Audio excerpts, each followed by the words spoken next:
시대를 살아가는 많은 사람들이 외로움 가운데서 살아갑니다. 우리에게는 가족이라는 울타리가 있죠. 가족이 없는 분들도 계십니다. 많은 분들이 외롭다고 말하죠. 부부 사이가 있어도 부부 사이에도 외로움을 느낄 수 있죠. 부모와 자녀가 함께 살아도 외로워할 수 있습니다. 특별히 자녀들이 장성해서 결혼하거나 독립해서 부모 곁을 떠나게 되면 더 많은 외로움을 느끼겠죠. 부부 중에 한 분이 먼저 하늘나라로 가면 마음에 느끼는 외로움은 말로 표현할 수 없을 정도일 것입니다. 사랑하는 성도 여러분, 여러분은 괜찮으십니까? 우리 모두에게는 사실 위로가 필요하고요, 따뜻한 말 한마디가 필요합니다. 지난 주간에 제가 어느 신문을 보는데요, 고립되고 은둔한 청년에 대한 기사가 났습니다.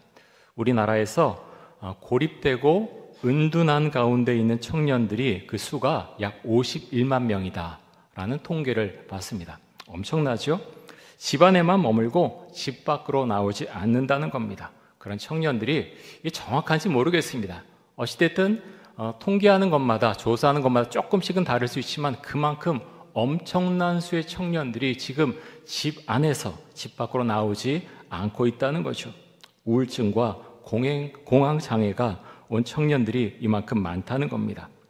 요즘 대학교에 가면요, 심리상담센터가 있는데 급격하게 지금 올해 들어서 심리상담센터를 찾아오는 대학생들이 많다고 합니다. 마음이 불안하고 우울하다는 거죠.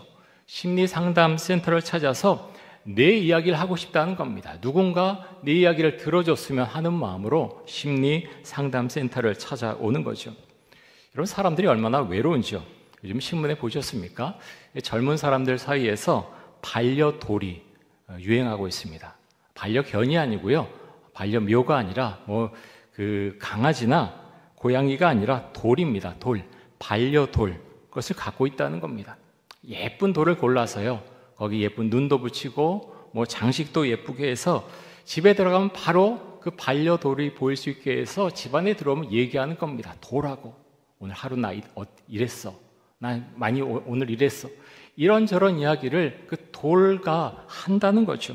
심지어 가방에 넣고 다니면서 그 반려돌을 갖고 다니면서 그렇게 이야기하는 경우들도 있다고 합니다. 여러분, 사람들이 왜 그럴까요? 다른 이유도 있겠지만 외롭기 때문입니다. 반려동물이나 반려돌은 주인이 무슨 말 해도 사실 반감을 갖지 않고 싫은 말도 하지 않죠. 사람을 만나서는요, 편하게 이야기하지 못하는 경우가 많은데 반려돌이나 반려견은 내 말을 그래도 들어주고 받아주는 그런 느낌이 있다고 하는 것입니다. 반려동물이나 반려돌이 외로움을 느끼는 사람들에게 실제적으로 도움을 줍니다. 그래서 사람들은 반려동물과 함께 살고요, 반려돌을 또 마련을 하는 것이요. 그런데 여러분, 한계가 있죠. 정말 한계가 있습니다. 여러분, 우리는 하나님을 믿는 사람들 아닙니까? 여러분이 믿는 하나님은 어떤 분이십니까? 하나님은요, 저 멀리 계신, 정말 내가 범접하지 못할 먼 곳에 계신 그 하나님이 아니고요, 우리와 교제하기를 원하시는 인격적인 하나님이십니다. 예수님께서 두려움과 근심 가운데 있는 제자들에게 이렇게 말씀을 하셨습니다. 자, 요한복음 14장 27절 말씀입니다. 평안을 너희에게 끼치노니 곧 나의 평안을 너희에게 주노라. 내가 너희에게 주는 것은 세상이 주는 것과 같이 아니하니라. 너희는 마음에 근심하지도 말고 두려워하지도 말라. 아멘. 이 말씀 우리가 아멘으로 받을 수 있기 원합니다. 주님께서 말씀하시기를 불안에 떨고 있는 제자들에게 나의 평안을 너희에게 준다라고 말씀하셨고요, 너희는 마음에 근심하지도 말고 두려워하지도 말라라고 말씀을 하셨습니다. 우리가 하나님을 믿는 사람들 아닙니까? 이 말씀은요, 말씀 아멘으로 받는 것입니다. 씹어 먹는 것이고 선포하는 것이죠. 우리가 그렇게 할 때 이 말씀이 우리의 것이 되는 것입니다. 마음속에 많은 근심과 두려움이 있기 때문에 많은 사람들이 힘들어하죠. 자신의 힘듦과 두려움을 해소하기 위해서 사람들은 술을 많이 마시고 담배도 피고 또 요즘 마약하는 사람들 많다고 하죠. 중학생들까지 마약을 한다고 합니다. 이 자리에서 예배 드리는 분들 중에도 혹시 습관적으로 술을 마시고 담배를 피시는 분들도 계실지 모르겠습니다. 저는 그 세계를 잘 모르는데요. 힘들게 일하고 술 한잔할 때 그 맛이 참 괜찮은가 봐요. 힘들게 일하고 좋은 곳에 가서 담배 한 대 쫙 피면 하루의 스트레스가 풀린다. 아마 이런 느낌을 갖기 때문에 니코틴이 주는 그런 기쁨이 있기 때문에 담배를 피는 게 아닌가 생각이 됩니다. 근데 여러분, 신앙은요 참 이상합니다. 내가 예수님과 가까워지고 내가 예수님과 매일 교제하고 성령님의 인도하심을 받으면요 술과 담배에서 자연적으로 멀어지는 그런 일이 일어나게 된다고 하는 것입니다. 내가 억지로 그러려고 해서가 아니고요.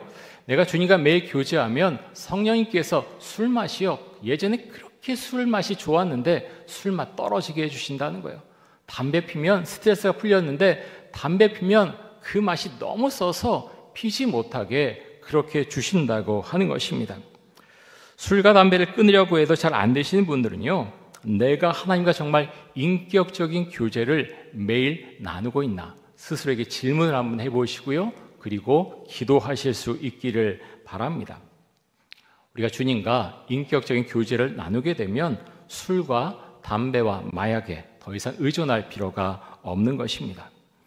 매일 하나님과 인격적인 교제를 나누는 가장 좋은 방법 중에 하나는요, 새벽 기도에 참여하는 것이고 또 매일 큐티를 하는 것이죠.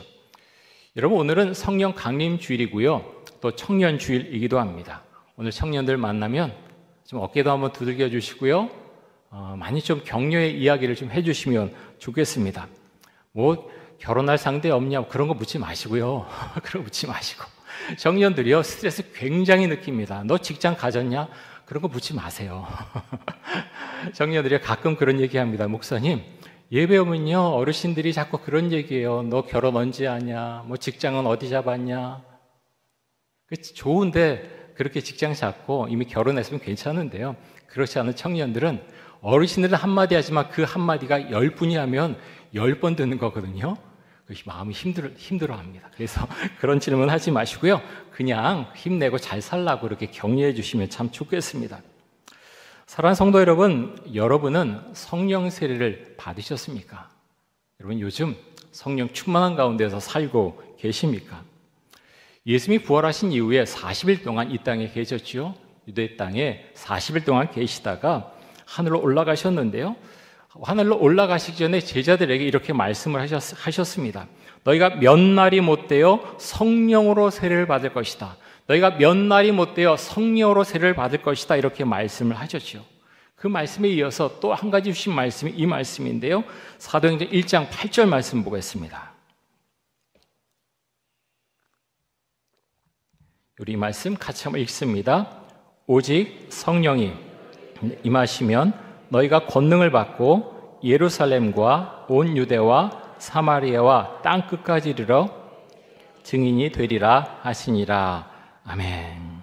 자, 성령이 임하면 너희가 권능을 받는다, 이렇게 말씀을 하셨습니다. 너희가 권능을 받으면 너희가 예루살렘과 온 유대와 사마리아와 땅 끝까지 이르러 내 증인이 될 것이다 라고 말씀을 하셨습니다. 여러분, 이 말씀대로 제자들은 성령을 받은 이후에 복음을 전하시오. 땅 끝까지 이르러 복음을 전하다가 이들의 삶을 마감하게 됩니다. 바울도 그랬지요. 처음엔 예수를 핍박하는 사람이었지만 나중에 예수를 믿은 다음에 그는 성령을 받았고 권능을 받아서 복음을 전하다 삶을 마감했습니다. 요즘 우리 교회는 행복 파티를 진행 중입니다. 우리 교회 10개의 목장교회가 있는데요, 6개 목장교회는 이미 행복 파티를 했고요, 4개 목장교회는 오늘 하거나 이제 진행하려고 준비 중에 있습니다. 오늘 또 소망부에서 행복 파티를 진행하는데요, 그 행복 파티 때문에 오늘 오신 분들도 여러분 계신 것 같습니다. 환영하고요, 오셔서 너무나 반갑습니다. 근데 행복 파티를 하는 목적은요, 궁극적인 목적은 전도에 있습니다. 그런데 갑자기 또 교회 오시라고 말씀드리면 여러 가지 마음의 어려움도 느낄 수 있어서 먼저 그런 곳에서 자연스럽게 그렇게 초대해서 함께 식사도 하고 먹을 것도 먹고 이야기도 나누고 그런 시간을 갖자는 취지에서 행복 파티를 하는 것이죠. 여러분, 그래서 혼자 전도하는 것보다는 이렇게 목장교회에서 소망부에서 함께 전도하는 것이 훨씬 더 시너지 효과도 있고요, 훨씬 더 좋습니다. 그런데요, 여러분, 전도는 내 힘으로 하려고 하면 스트레스 정말 많이 받게 됩니다. 제가 전도에 대한 이야기만 하면 아마 스트레스가 팍팍 된다고 그렇게 생각되는 분 혹시 계실지 모르겠습니다. 근데 여러분, 내가 하려고 하면요 엄청난 스트레스를 받게 됩니다. 그래서 전도는요 내 힘으로 할 수 없습니다. 내가 가진 지식으로 경험으로 결코 할 수 없는 것이 바로 전도입니다. 그래서 우리는 성령님을 철저하게 의지할 수밖에 없죠. 바울은 전도에 자신의 모든 힘을 쏟아 부었습니다. 그런데 여러분, 바울이 쓴 서신서들을 한번 읽어보십시오. 바울이 쉽게 전도했습니까? 바울이 쉽게 복음 전했습니까? 여러분, 그렇지 않습니다. 바울은요 능력 있는 사람이었고 복음에 입각한 사람이었고 성령 충만했고 정말 지식이 많은 사람이었지만 복음 전하다가 엄청난 고난과 아픔을 많이 느꼈습니다. 자, 고린도전서 2장 1절과 2절 말씀 보겠습니다. 자, 우리 같이 한번 1절과 2절 같이 한번 읽겠습니다. 형제들아, 내가 너에게 나아가 하나님의 증거를 전할 때 지혜의 아름다운 것으로 아니하였나니 내가 너희 중에서 예수 그리스도와 그가 십자가에 못 박힌 것 외에는 아무것도 알지 아니하기로 작정하였습니다. 아멘. 여러분, 우리 이 말씀을 통해서요 바울이 어떤 마음, 어떤 심정으로 전도했는가 하는 것을 알 수가 있습니다. 바울은 지식이 많은 사람이었지만 고상하고 교양 있는 말로 전도하지 않았습니다. 바울은 오직 예수 그리스도의 십자가 복음만을 전했다. 그는 그렇게 고백을 합니다. 전도는요 고상한 말로 할 수 있는 것이 아닙니다. 나는 교양 있게 복음 전할 거야. 저렇게 복음 전하냐? 나는 교양 있게 전할 거야. 그런데 여러분, 그렇게 되지 않습니다. 바울도 그렇게 하지 못했습니다. 전도는 성령님의 도우심이 있을 때 가능한 거죠. 성령님께서 이 전도자의 마음 가운데 능력과 힘을 주셔야 입을 열 수 있죠. 그래서 복음을 전할 수 있습니다. 또 복음을 전해 듣는 분의 마음을 열어주셔야 복음이 그 마음 속에 들어가게 되는 것이죠. 바울은 복음을 전할 때 자신의 마음 상태가 이랬다라고 하는 것을 지금 설명하고 있는데요. 자, 3절 말씀 보겠습니다. 고린도전서 2장 3절입니다. 우리 같이 한번 읽습니다. 내가 너희 가운데 거할 때 약하고 두려워하고 심히 떨었노라. 여러분, 바울의 이미지와 잘 맞나요? 우리 언뜻 생각하면요 바울은 이러지 않을 것 같아요. 바울이 얼마나 강한 사람입니까? 엄청난 능력의 사람 아닙니까? 그런데요 바울이 지금 뭐라고 말합니까? 고린도에서 내가 복음 전할 때, 전도할 때 약하고 두려워하고 심히 떨었다. 바울은 그렇게 지금 말하고 있습니다. 저는 이 말씀 묵상하면서 저는 정말 위로를 많이 얻었습니다. 정말 위로가 되더라고요. 그리고 도전도 많이 되었습니다. 여러분, 바울이 어떤 사람입니까? 복음 전하는데 정말 차별화된, 정말 능력 있는 사람 아닙니까? 수많은 도시를 다니면서요 철학자, 사상가, 변론가 아무 사람을 만나도 그는 뒤지지 않았습니다. 말할 수 있는 사람이었고요, 능력 있는 사람이었고 지식이 있는 사람이었죠. 하지만 그의 마음 가운데 이런 마음이 있었다고 하는 것입니다. 약하고 두렵고 떨렸다. 바울의 마음 가운데 이런 마음이 있었다는 거예요. 저는 이번 행복파티 준비하면서요 저에게도 사실 이런 마음이 있었습니다. 약하고 두렵고 떨리는 마음, 잘 될 수 있을까? 잘할 수 있을까? 우리 목자님들, 부목자님들 이런 마음 있지 않으셨습니까? 약하고 두렵고 떨리는 마음. 행복파티 하라고 하는데 어떻게 하지? 이런 마음이 들지 않으셨습니까? 여러분, 전도할 때요 정도의 차이가 있을 뿐이지 누구에게나 이런 마음이 있습니다. 약하고 두렵고 떨리는 마음이 있습니다. 그런데 여러분, 우리가 왜 전도합니까? 예수님의 명령이기 때문에 우리가 전도합니다. 또 하나님께서 가장 기뻐하는 것이 전도이기 때문에, 영혼 구원이기 때문에 우리는 전도하는 것이죠. 바울은요 내 힘으로 전도할 수 없다라고 하는 것을 처음에 전도하면서 아주 뼈저리게 경험을 했을 것입니다. 그래서 성령님께서 인도해 주지 않으면, 내 입을 열어주지 않으면, 전도하는 그 사람의 마음을 열어주지 않으면 내가 아무것도 할 수 없다. 바울은 그것을 정말 많이 경험하고 알고 있었을 것입니다. 그래서 그는 이렇게 말합니다. 자, 고린도전서 2장 4절과 5절 말씀 보겠습니다. 우리 말씀 같이 한번 읽겠습니다. 내 말과 내 전도함이 설득력 있는 지혜의 말로 하지 아니하고 다만 성령의 나타나심과 능력으로 하여 너희 믿음이 사람의 지혜에 있지 아니하고 다만 하나님의 능력에 있게 하려 하였노라. 아멘. 여러분, 전도하려면요, 복음에 대해서 설명할 수 있어야 됩니다. 변증하는 능력이 사실 필요하죠. 그런데요, 그렇게 내가 잘 설명하고 이야기했다 그래서 그 사람이 복음 받아들입니다, 내가 예수님 믿습니다, 바로 그렇게 합니까? 그렇게 하는 경우도 있지만 그렇지 않은 경우도 너무나 많습니다. 복음에 대해 설명할 수 있는 것, 그것을 우리가 사실은 갖춰줘야 됩니다. 준비해야 되죠. 그런데 그것 외에 우리에게 꼭 필요한 것이 있는데 그것이 무엇인가 하면 성령의 나타나심과 능력, 성령의 나타나심과 능력이 반드시 필요합니다. 정말 절대적으로 필요하죠. 그것이 없으면 우리는 아무것도 할 수 없다는 것입니다. 바울은 대단히 논리적인 사람이죠. 로마서를 읽어보면 얼마나 논리적입니까? 로마서 또 여러 개의 서신서 읽어보면 바울이 논리적인 사람이라고 하는 것을 분명히 알 수가 있습니다. 그런데요, 지금 뭐라고 말합니까? 내가 설득력 있는 지혜의 말로 전도하지 않았다라고 말씀합니다. 여러분, 우리가 그럴 수 있어요. 내가 잘 준비하고요, 논리적으로 교양 있게 아주 잘 말해야지. 근데 잘 말한 것 같습니다. 상대방도 네 하고 헤어집니다. 그런데요, 아무 일도 일어나지 않는 경우가 너무나 많습니다. 왜 그렇습니까? 내 힘으로 하려고 했기 때문에. 상대방이 네 하면 다 되는 것 같은데요, 사람의 마음은 그렇지가 않다는 거죠. 수없이 많은 실패를 바울은 경험했던 거죠. 그래서 전도할 때 내 힘으로 안 되고 성령의 나타나심과 능력이 필요하다는 것, 바울은 너무나 잘 알고 있었습니다. 여러분, 전도는요, 성령의 능력으로 하는 것이고 믿음으로 하는 것입니다. 그런데 여러분, 믿음은 어디에서 오는 것입니까? 누가 주십니까? 누가 주시죠? 하나님께 주시는 선물이 바로 믿음입니다. 그래서 우리에게는 믿음이 필요합니다. 제가 설교 준비하면서 한 목사님이 생각이 났습니다. 존 맥스웰이라고 하는 목사님이신데요, 그분이 쓰신 책 중에 실패를 딛고 전진하라, 라는 책이 있습니다.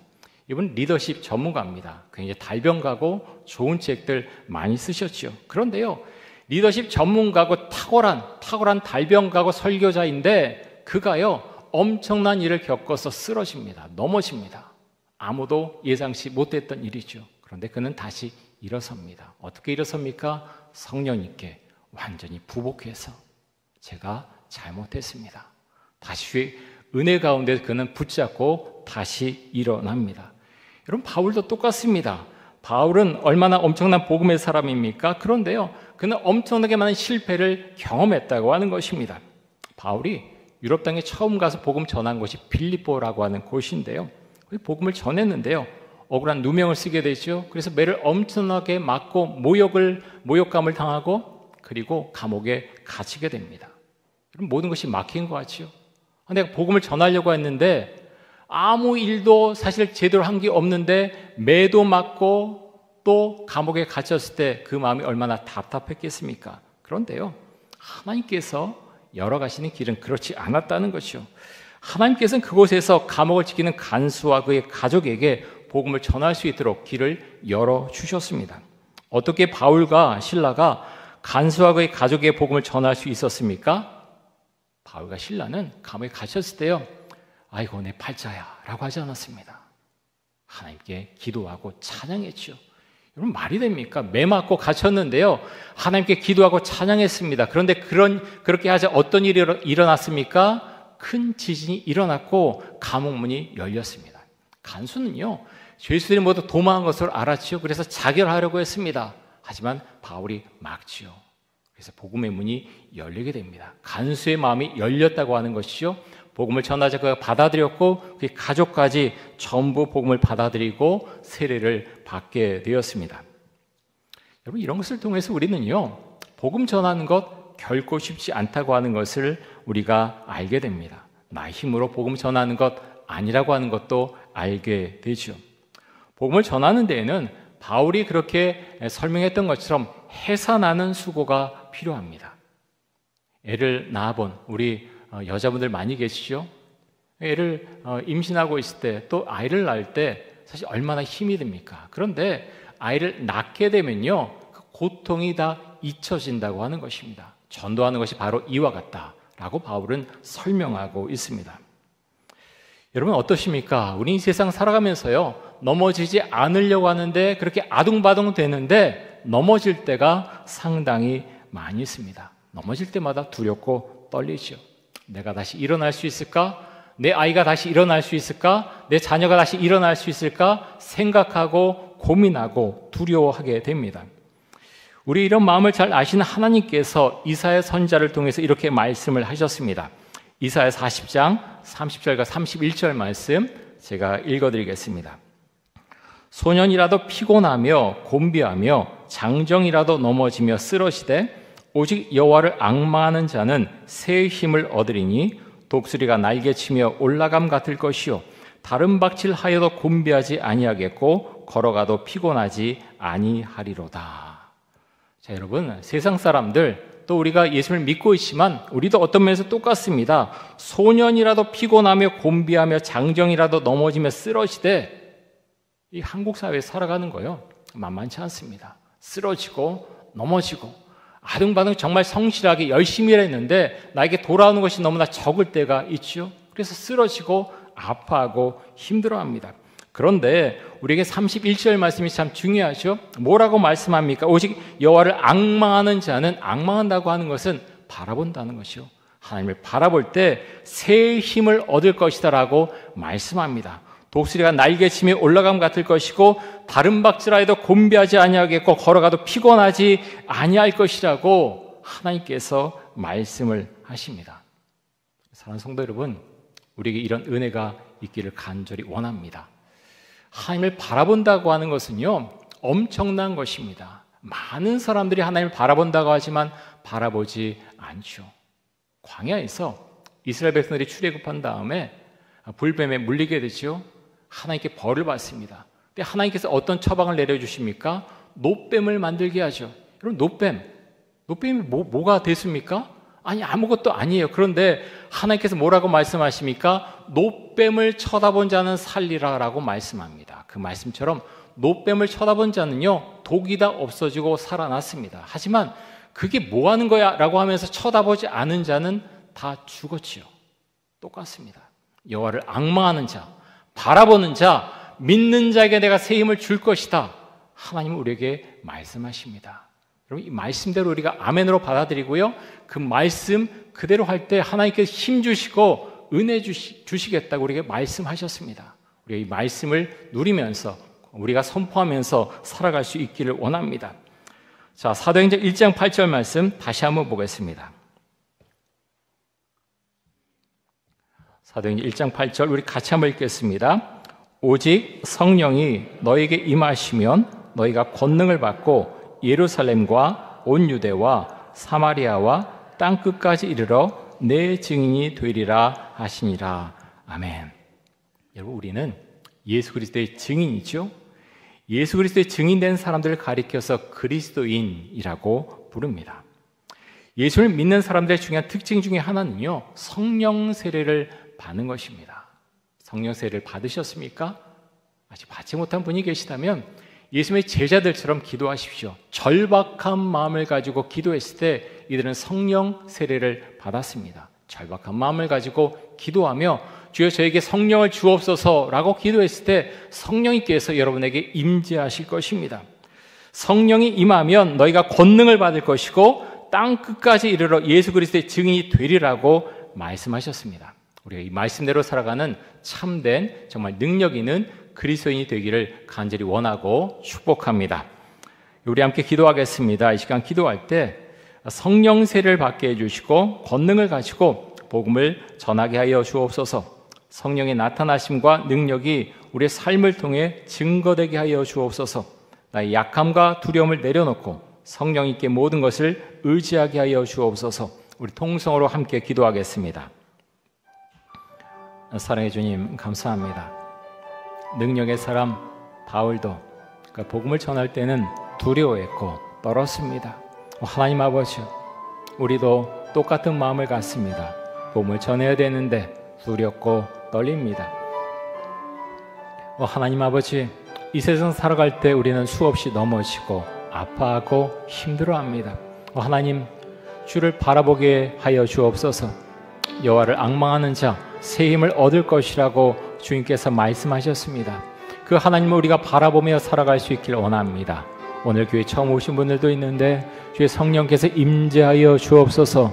하나님 아버지여, 주의 성령께서 임재하셔서 그 마음속에 은혜를 주시고 예수 그리스도가 나의 구원자임을 고백하는 그 믿음을 주시기를 간절히 원합니다. 하나님 아버지여, 우리가 가진 지식과 또 경험과 교양으로 이 세상을 살아갈 수가 없습니다. 하나님 아버지, 우리 함께 하시고, 아버지, 우리가 때론 넘어지고 아파하고 힘들을지라도 하나님 주의 성령께서 우리 안에 내주하셔서 우리를 다시 일으켜 세워주시고 하나님의 사람답게 이 세상을 살아갈 수 있기를 간절히 원합니다. 주님 감사합니다. 오늘 처음 오신 분들 함께 해주시고, 아버지 주의 능력과 은혜 가운데서 우리가 복음을 전하며 믿음 가운데 살아갈 수 있기를 원합니다. 하나님 아버지요, 주의 성령께서 임재하셔서 하나님 우리로 하여금 우리 입을 열어 복음을 전하게 해주시고, 그것이 나의 능력이 아니라 나의 힘이 아니라 오직 주님께 주시는 능력과 힘으로 할 수 있다고 하는 것을 기억하게 해주시고, 주님께 철저히 의지해서 복음을 전하며 그래서 믿음 가운데 살아갈 수 있도록 하여 주옵소서.